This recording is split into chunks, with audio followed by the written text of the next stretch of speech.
Bonjour à tous, Des Autotransact Talange, réseau plus que pro pour la défense du consommateur. Aujourd'hui, on va vous présenter un document, une question de surfacturation qui a donc été opérée par un agent Peugeot du secteur qui est le nôtre et qui ne fait que attiser finalement la haine et creuser le fossé entre, encore une fois, les consommateurs et puis les entreprises sérieuses, les véritables professionnels de l'automobile. L'indicateur de confiance, c'est extrêmement important, c'est au centre de tous les débats. Et lorsque vous pouvez constater ce type de comportement qui relève de l'excès, de l'abus et de l'incompétence professionnelle, eh bien, il ne faut pas s'étonner si on est aujourd'hui dans un monde, dans une économie qui va mal et un consommateur derrière qui n'a plus confiance, qui passe son temps matin, midi et soir de venir dire que tous les garagistes sont tous des salopards, des voleurs, des cons, etc. Enfin bref. Alors aujourd'hui, l'idée qui est la nôtre, c'est simplement de vous partager une expérience qui s'est déroulée il n'y a pas si longtemps que ça, je dirais à peu près 2 semaines, puisque de toute manière, le client, on va récupérer le véhicule dans 2 ou 3 jours et on va terminer l'intervention que n'a pas su exécuter finalement le fameux garage Peugeot. Pour des raisons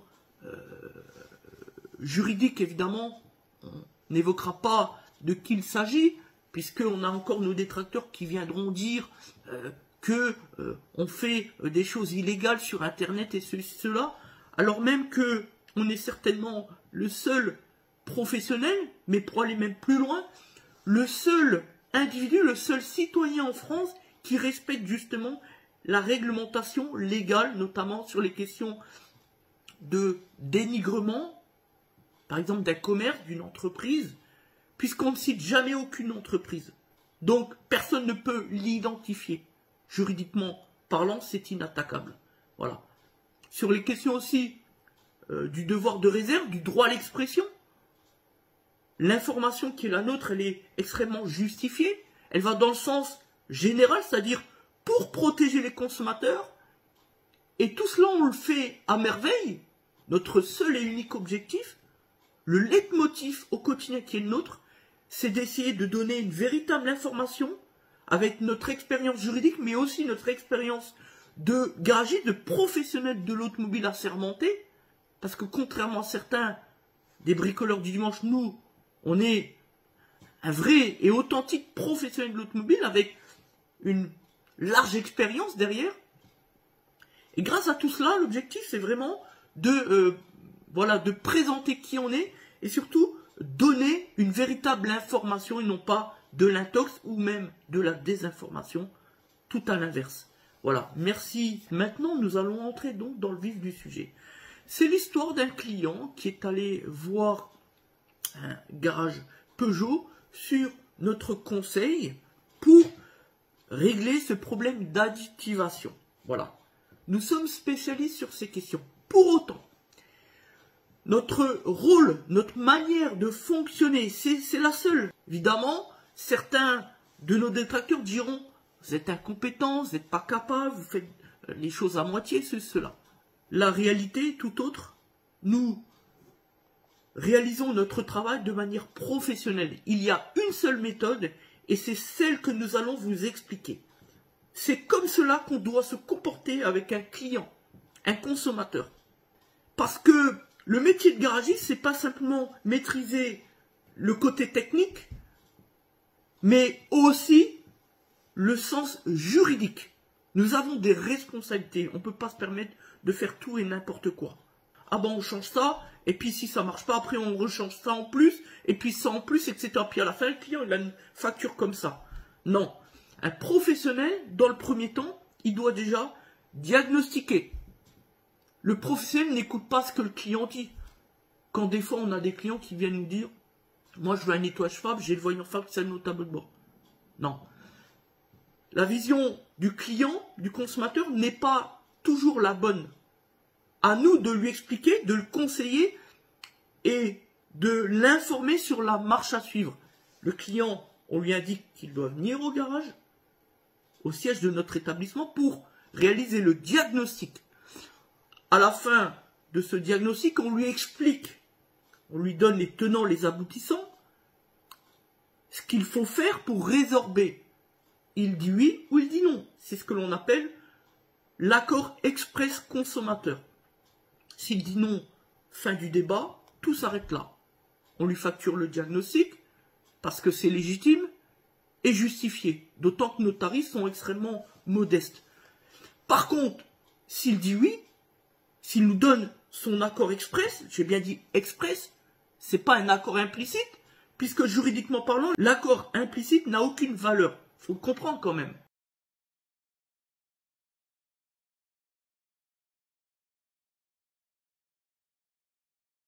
Non, parce que certains garagistes jouent la technique de l'intimidation en expliquant que « Ah mais oui, mais vous m'avez pas dit non ». Non. La question c'était de savoir s'il a dit « Oui, allez-y ». Vous voyez, c'est sensiblement différent. Bon, une fois qu'on a l'accord et qu'on a expliqué au client ce qu'il fallait faire, il y a deux solutions.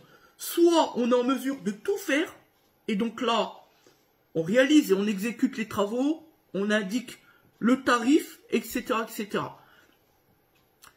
Et à la fin, on est tenu à ce que l'on appelle le principe de l'obligation de sécurité de résultat. Voilà, sans délai de temps. L'autre point, c'est qu'on explique au client, écoutez, là, on a besoin d'aller plus loin, de réaliser une recherche de panne. Et nous, on n'a jamais eu peur de le dire, on a toujours été transparent sur la question. On n'est pas électricien, c'est un autre métier, c'est pas le même.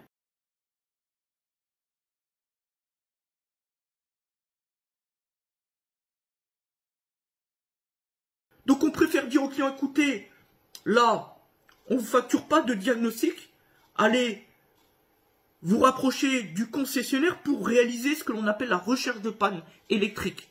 Puisqu'on va vous apporter les documents, lors du diagnostic qui a été le nôtre, on a effectivement vu des anomalies sur la pompe d'additivation, puisqu'il s'agit de cela dans cette affaire.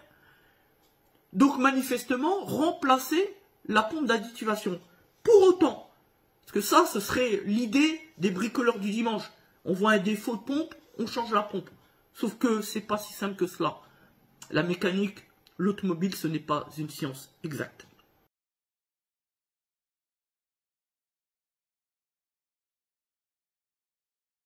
Nous, avec l'expérience qui est la nôtre, on sait que bien souvent, parfois, il existe des anomalies électriques entre le calculateur d'additivation et la pompe elle-même.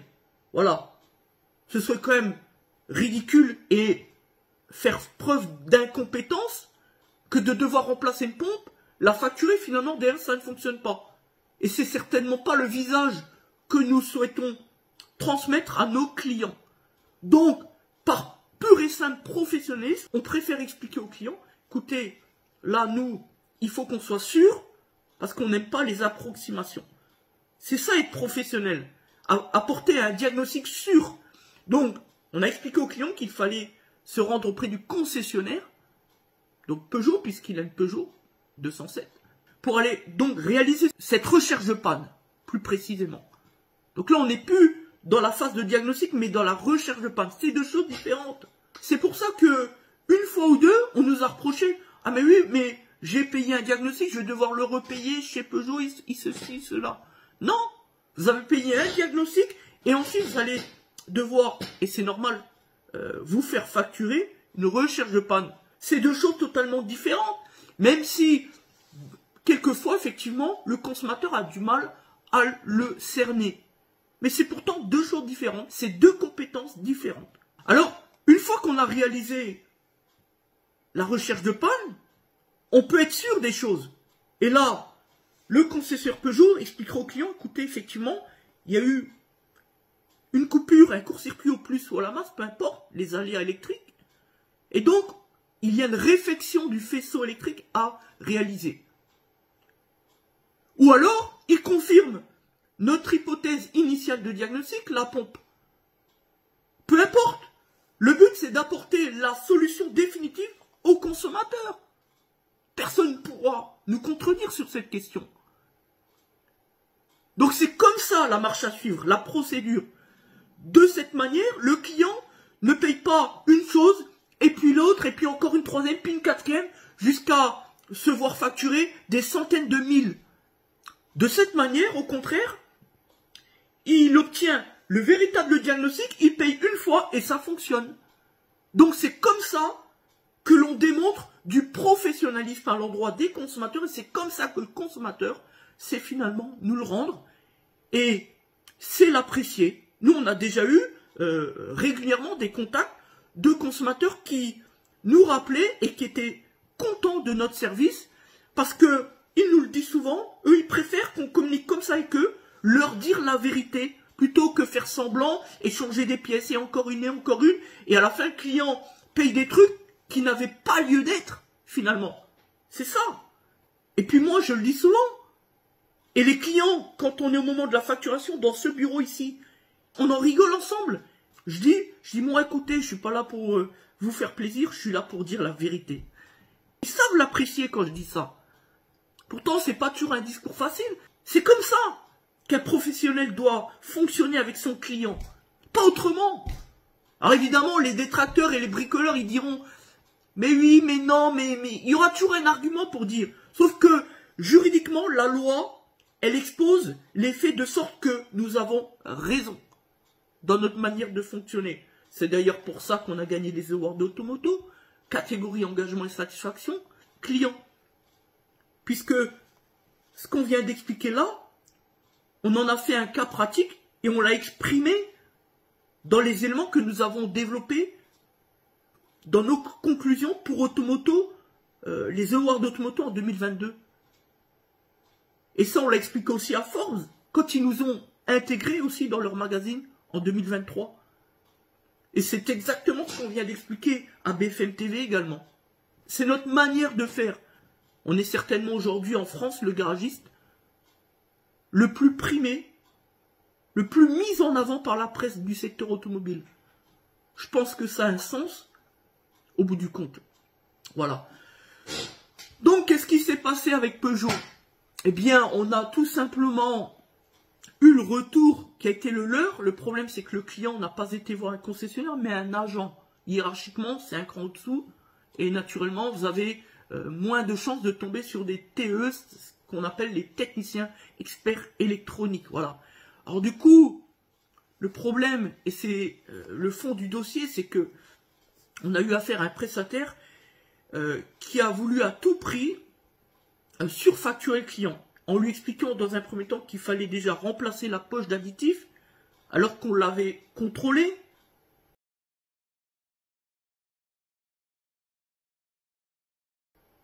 Et qu'elle n'était pas vide, elle était même, d'ailleurs, à peu près à moitié.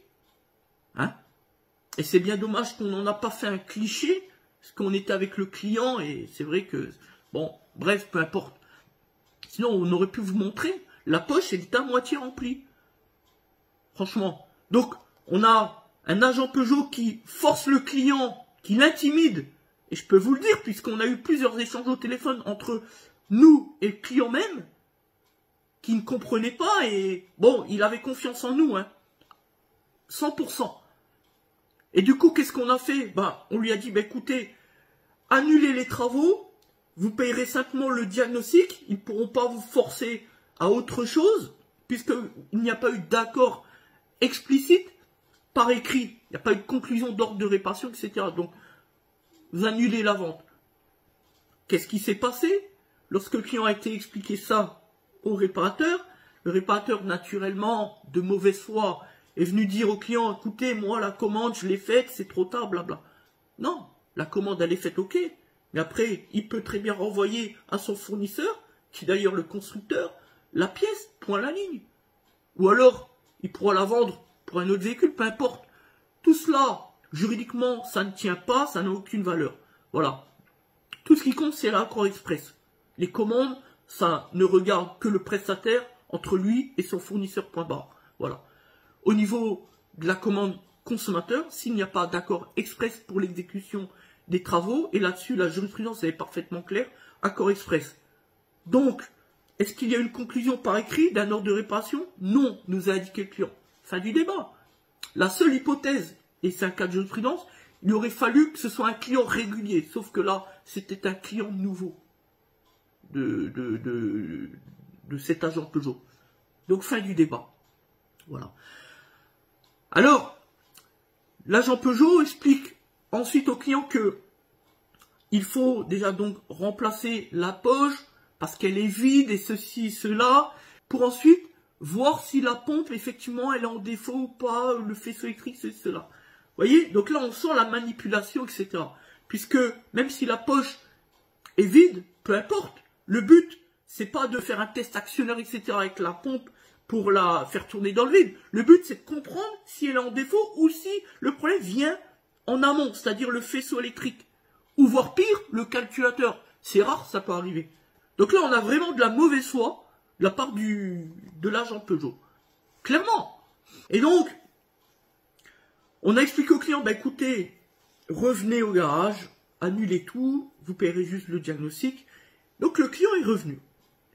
Et je lui ai dit au téléphone, j'ai dit, bah, au client, de toute façon, vous nous connaissez, on est transparent. Venez un après-midi vers 17 h, on met le véhicule sur le pont, on ouvre, il y en a pour 3 minutes, et puis on verra bien si elle est effectivement vide ou pas.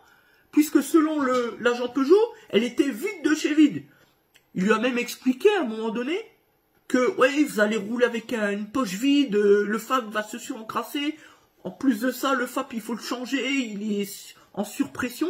Alors que nous, lorsqu'il était venu il y a quelques jours avant, enfin il y a quelques semaines avant, on avait vérifié tout cela, le niveau d'additif, la fonction FAP, etc. Tout allait bien au niveau de la pression différentielle, on était dans les clous. Surtout qu'on avait posé les bonnes questions aux clients, à savoir ses habitudes de roulage au quotidien, etc., les trajets urbains, tout cela. Donc, tout était cohérent. On lui a expliqué que éventuellement on pourra tenter un nettoyage FAP. Mais tout va bien, malgré, on le sait, hein, je le dis souvent à nos consommateurs, l'additif qui est ni plus loin que de la colle qui s'attache aux parois du filtre à particules, ça fait monter la pression différentielle, et puis après, c'est vrai que c'est compliqué sur les moteurs PSA, les véhicules PSA, ça se termine souvent par le remplacement du FAP. Mais là, pour autant, on est encore bien dans les marges, bien au milieu, donc tout allait bien, rien d'extraordinaire. Parce que moi, j'ai envie de poser une question au consommateur. Est-ce que quand on a un FAP qui n'est pas en surpression, où vous n'avez pas d'indication tableau de bord au roulage, pas de voyant sur le risque de colmatage FAP, pas de triangle qui s'allume, etc. Tout va bien. Et quand dans les valeurs vous êtes bon. Et pour l'additif, quand vous avez une poche qui est remplie à moitié, est-ce que vous allez la remplacer? Est-ce que le FAP vous allez le remplacer? Surtout quand on connaît les coûts, quand vous êtes consommateur et que vous n'avez pas forcément les moyens économiques pour. Quand vous allez au magasin, non, mieux. Ou quand vous achetez un steak, quand vous le mettez dans l'assiette, vous le mangez à moitié ou vous le mangez jusqu'au bout? Sinon, c'est du gaspillage, on est d'accord. Ben là, c'est pareil. Pourquoi remplacer une poche d'additivation qui est encore remplie à moitié, même si c'était un tiers, même un tiers? Avec un tiers, des fois, on peut durer 6 mois, 1 an, 2 ans. Ça dépend sa manière d'utiliser le véhicule. Donc là, on avait affaire à un prestataire qui avait pour objectif, à tout prix, de surfacturer, de vendre et de réaliser du chiffre d'affaires qui n'avait pas lieu d'être. Voilà. Et on s'étonne ensuite que les consommateurs ne font plus confiance aux garagistes. Et c'est à chaque fois la même chose que l'on rencontre en après-vente, dans le cadre des arnaques et des litiges. Voilà pourquoi nous réalisons de la défense du consommateur par de l'information objective avec la chaîne YouTube ou TikTok. Parce que il y a matière, parce que il y a aussi un conflit d'intérêts, je le dis. Parce que si le consommateur subit ce genre de choses, ce genre d'abus, nous on est garagistes. Donc après ils vont naturellement, et on ne peut pas leur en vouloir, mettre tout le monde dans le même panier, y compris nous. Alors que nous, on n'y est pour rien dans l'affaire. Nous, des Autotransac. Donc oui, il y a quelque part conflit d'intérêts, parce que nous n'avons pas à subir nous-mêmes le contre-coup, les conséquences de ceux qui font tout et n'importe quoi, je le dis souvent. Voilà où on en est aujourd'hui en France, avec les imposteurs. Bien souvent, on a aussi des consommateurs qui pensent que parce que on a affaire à un garage, un concessionnaire ou un agent Peugeot, nécessairement, ils sont compétents, ils sont sérieux. Mais franchement, on en est loin. C'est plus du tout le même débat qu'il y a 20 ou 30 ans. Je peux vous le dire. Parce que moi, j'ai connu l'époque, quand j'étais apprenti ouvrier, là, en 2000. On n'est plus du tout dans le même monde. À l'époque, on pouvait faire confiance à un concessionnaire. Aujourd'hui, on est dans un monde de business. Il faut à tout prix vendre. Il faut à tout prix léser le consommateur. Peu importe le client, il en paye les pots cassés. Tout ce qui compte, c'est son propre chiffre d'affaires. Voilà. Je le dis souvent dans mon discours. Alors oui, peut-être que des fois, mon propos dépasse ma pensée. On reste toujours cohérent avec la réalité. Donc dans cette affaire, on a pu le constater dans les clichés que j'ai pu mettre en avant. Premier élément, les valeurs dans le calculateur d'injection sont parfaitement claires. Il reste 900 sur 1100. Vous l'avez vu.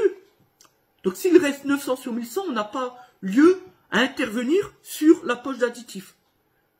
Quand on ouvre la poche d'additif, on voit effectivement il y a une petite différence parce que ça c'est toujours lié à celui qui a réalisé le remplacement de la poche la dernière fois, qui fait pas toujours la mise à jour ou qui l'a fait mal, ou avec un outil diagnostic du dimanche, vous savez, mode bricoleur du dimanche, et du coup c'est mal télécodé, etc.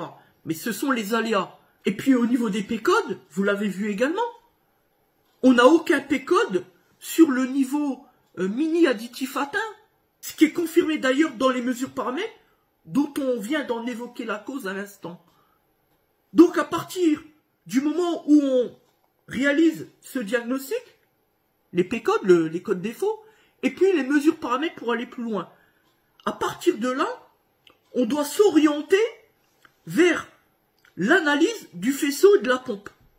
Parce que le problème est clairement ici. Quand on est compétent, c'est comme ça qu'on doit faire. Nous, on n'est pas électricien, c'est pas notre métier. On le dit clairement au client, on se déclare incompétent. Mais c'est pas un heurt, c'est pas une erreur, une faute de notre part. C'est justement montrer qu'on est professionnel, qu'on est sérieux. Et c'est pour ça qu'on a été dit aux clients, allez chez Peugeot, qui résolvent cette anomalie, qui comprennent où est le problème. Et si vous le souhaitez, vous pourrez toujours revenir chez nous, qu'on puisse remplacer la pompe. Ou alors, si c'est le faisceau, eh bien, qui gère ça chez Peugeot? Et puis, fin du débat. Mais au moins, on explique les choses aux clients, on communique correctement. Il n'y a que comme cela qu'on peut, effectivement, réussir à restaurer le climat de confiance. Est-ce que je dois en dire plus vraiment? La méthodologie qui est la nôtre, elle est à la pointe, elle est parfaite. On ne peut pas mieux faire, on ne peut pas mieux dire. Et ceux qui seraient amenés à nous le reprocher, c'est qu'ils n'ont rien compris. Et d'ailleurs, depuis 10 ans d'entrepreneuriat, rares sont les clients qui ont pu nous le reprocher, sauf évidemment les faux clients, vous savez, sur Internet, les détracteurs, les bricoleurs du dimanche. Ou alors, rares clients, il y en a eu un ou deux sur 10 000, on va dire. Bon, imaginez le ratio. Bon. Qui, parce qu'ils n'ont pas été contents de payer 39 € de diagnostic, oh là là, attention les gilets jaunes, 39 €, oh là là, quelle arnaque. On a travaillé, on a diagnostiqué. Le diagnostic n'est pas une question de temps, ça c'est notre niveau de compétence. Nous, un diagnostic, quelquefois il est très rapide, en moins de 2 minutes on tire un diagnostic, parce qu'on sait où aller directement. Et là, une fois ou deux, on nous a reproché, ah, pour 1 minute, pour 5 minutes de diagnostic, il nous a facturé 39 €. Oh là là, oh, c'était dur, hein. Ouh, 39 €, oh là là, les gilets jaunes, attention. Hein. Par contre, quand ils prennent 300 € de cigarettes, là, par mois, là, bon, c'est sélectif, hein, je dirais pas plus. Et bon, voilà, moi, j'ai pas peur de dire les choses. Hein. C'est pas un manque de respect à certains de nos clients, c'est juste, à un moment donné, dire les choses proprement, avec sérieux. Quand on nous manque de respect, il faut aussi expliquer les choses de manière claire et sans équivoque. Et il faut aussi nous défendre. Et pour nous défendre, eh bien, dans ces très très rares cas, on est bien obligé de dire que lorsque le client nous a reproché d'avoir été facturé 39,60 € pour un diagnostic, j'ai l'autre choix que de lui expliquer que le diagnostic, on l'a réalisé. Donc, les 39,60 € de facturation, ils sont légitimes et justifiés. Donc, merci de nous avoir suivis sur ce document. Bon, c'était un petit peu long, un peu moins d'une demi-heure. Mais ça a permis aussi de comprendre notre méthodologie qui est la seule valable. Il n'y en a pas deux. C'est la seule. On a fait des études de droit à l'époque pour cela, justement. Pour proposer une façon de faire la meilleure qui soit en application de la loi et de la jurisprudence constante sur ces questions. Et je pense qu'au bout du compte, les consommateurs nous font confiance plus que jamais. Et nous, on le voit dans le retour d'expériences qui sont les leurs. Qui fait qu'aujourd'hui, on est une entreprise de qualité à un niveau, évidemment, on ne peut jamais vraiment parler de perfection, hein, même si j'aime m'en approcher, j'aime la perfection, je n'aime pas les approximations, j'aime montrer de l'efficacité parce que derrière, nous avons un client, un consommateur qui n'attend rien de moins que cela et qui accepte qu'on lui dise plutôt la vérité que de lui faire plaisir pour payer toujours moins cher. Moi, je préfère réaliser, selon notre stratégie commerciale, le juste prix, mais surtout bien communiquer avec lui, lui dire les choses. Et c'est comme ça que le consommateur respecte et respectera les professionnels de l'automobile. Merci et à bientôt.